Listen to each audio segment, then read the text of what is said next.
낮 시간은 괜찮고요. 저녁에 한 8시 이후 9시 출퇴근하면은 거의 늦게 집에 들어오는 게 죄인가요? 차에 일찍 들려고 하면은 일하다 말고 오래요.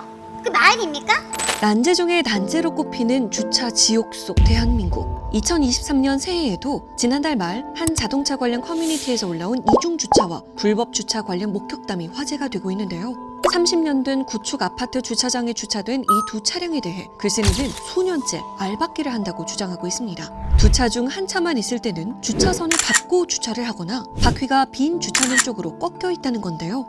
이웃 주민의 입장이 확인되진 않았지만 주차난에 익숙하게 볼 수 있는 민폐 주차 목격담에 수많은 누리꾼들이 공감을 하고 있습니다. 주차난의 심각성, 통계를 통해서도 여실히 나타나는데요. 국민권익위원회가 운영하는 국민신문고에서는 2023년 대한민국 주요 키워드를 순위별로 확인할 수 있습니다. 교통부터 교육까지 다양한 이슈들이 한 해를 장식한 가운데 흥미로운 문구가 보이는데요. 바로 전국 공통 최상위 키워드인 불법 주정차는 키워드 현황에서 제외함이라는 문구입니다. 유난히 추위가 매서웠던 이번 겨울, 한파와 난방이 관심 키워드로 선정됐음에도 불법 주정차는 여전히 오늘날 이슈 1위 자리를 지키고 있는데요. 민원 관련 빅데이터에도 주차 관련 키워드는 상위 3건을 차지했습니다.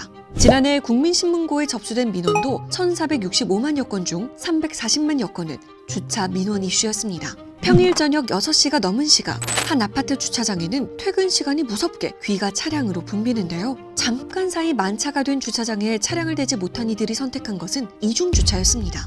오후 한 7시, 8시만 돼도 이렇게 다 차 있어요, 차가. 국토교통부에 따르면 2020년 기준 서울 지역 아파트 세대수는 166만 8,791세대인데 반해 주차 면수는 약 148만 6,591개로 세대당 0.89대 수준에 그친 것으로 집계됐는데요. 경기 지역 또한 공동주택 주민들이 주차난에 허덕이는 가운데 수요에 비해 현행 제도상 공급 주차 면수가 20%가량 부족하다는 연구 결과도 나왔습니다. 그만큼 이제 세대수에 비해서 차들은 많고 공간은 부족하다는 거죠. 지금 주차가 면수가 여기가 4,500면인가 그 정도밖에 없는데 등록된 차수만 6,000대가 넘어요. 1,500대가 어디 가야 돼요? 갈 데가 없어요. 1,000대를 여기서 꾸겨져서 넣어놓는 거고 이중주차로.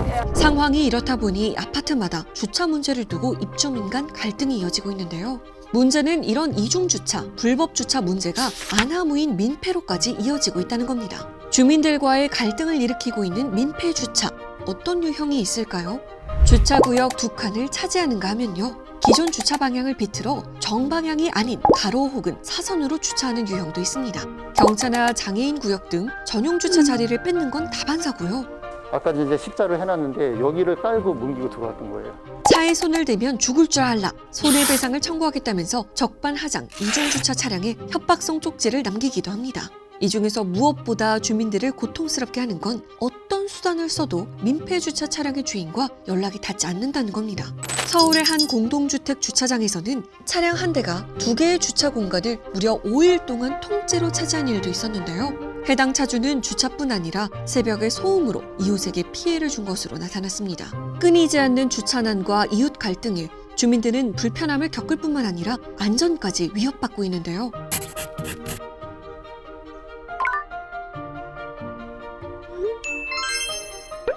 이런 가운데 한 전기차 충전 플랫폼에서 이웃 간 주차 문제 해결 방안을 내놓았습니다. 바로 출차 알림 시계 도입입니다. 이 시계를 통해 먼저 주차한 차량의 차주는 몇 시에 출차할 예정인지 이웃들에게 알릴 수 있습니다. 이후 주차를 하는 이웃은 본인의 출차 시간을 계산해 어디에 주차할지 쉽게 파악할 수 있어 주차로 인한 사소한 분쟁을 예방할 수 있습니다. 출차 알림 시계를 올려놓고 본인이 이동해야 하는 시간을 표시한 사용자는 이중주차 차량 때문에 전화를 직접 걸거나 이중주차된 차를 미는 번거로움을 해소할 수 있을 것이고, 반대로 출차 알림 시계를 확인하고 이중주차를 한 사용자는 언제 전화가 올지 모르는 불안감이라든지 차량 순산에 대한 걱정 등을 해소할 것입니다. 어떻게 전기차 충전 플랫폼에서 주차 문제 해결 방안을 내놓게 되었을까요?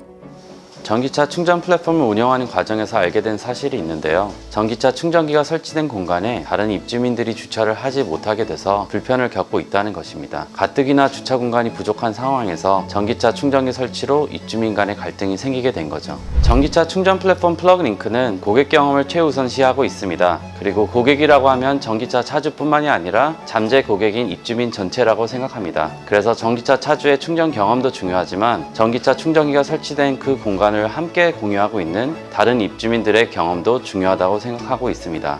모두가 그 공간에 대한 좋은 경험을 한다면 전기차 충전 경험도 함께 점차 개선될 것이라고 생각합니다. 플러그링크 홈페이지에서 23일까지 출차 알림 시계 신청을 받고 있습니다. 이중주차로 스트레스를 받고 있으시다면 꼭 신청해주세요. 당장 물리적으로 주차장을 늘릴 수 없는 상황에서 더 많은 주차 공간을 확보하기 위해 생각해낸 아이디어인데요. 이를 위해 무엇보다 반드시 필요한 건 이웃들 간의 배려와 질서입니다. 주차만 생각하면 지끈 머리가 아파지는 만차 사회 대한민국. 해법은 있을까요? 여러분의 생각은 어떠신가요?